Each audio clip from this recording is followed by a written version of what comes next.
attention, citizens of Gaza. Listen carefully. This is an urgent military advisory from the Israel Defense Forces.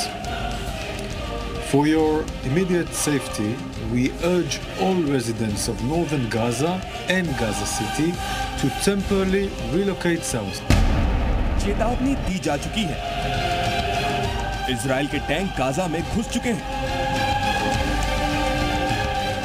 Hamas पर Israel का अब तक का सबसे बड़ा ग्राउंड ऑपरेशन शुरू हो चुका है।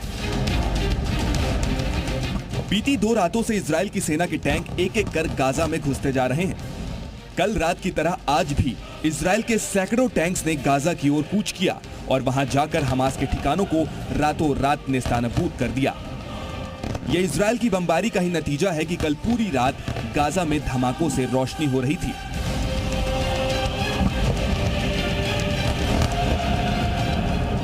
इधर जंग के बीच आईडीएफ के प्रमुख भी दुनिया के सामने आए और आते ही अनाउंस कर दिया कि इजरायली सेना अब युद्ध के अगले पड़ाव में जा चुकी है। שלבים, היום אנחנו עוברים שלב. כוחות שלנו מבצעים כעת פעילות קרקעית ברצועת עזה.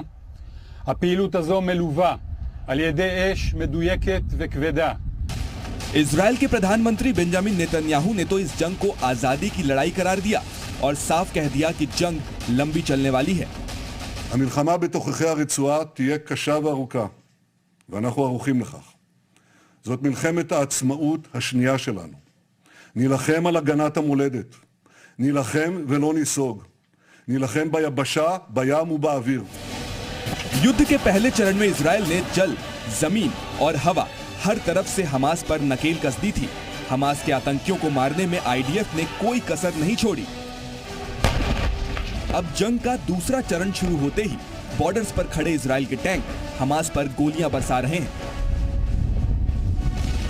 जमीनी हमलों के साथ इजराइल के हवाई हमले भी जारी हैं। हमास के ठिकानों पर बम बरसाने के लिए दिन रात ये फाइटर जेट्स उड़ान भरते हैं और कुछ ही मिनटों के अंदर हमास के आतंकियों का खात्मा करके वापस आ रहे हैं।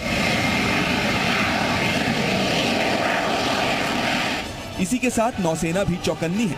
एयरफोर्स के कमांडर को मारने के बाद इजराइल ने उसके नौसेना के कमांडर अबू साहिबान को भी मार गिराया है।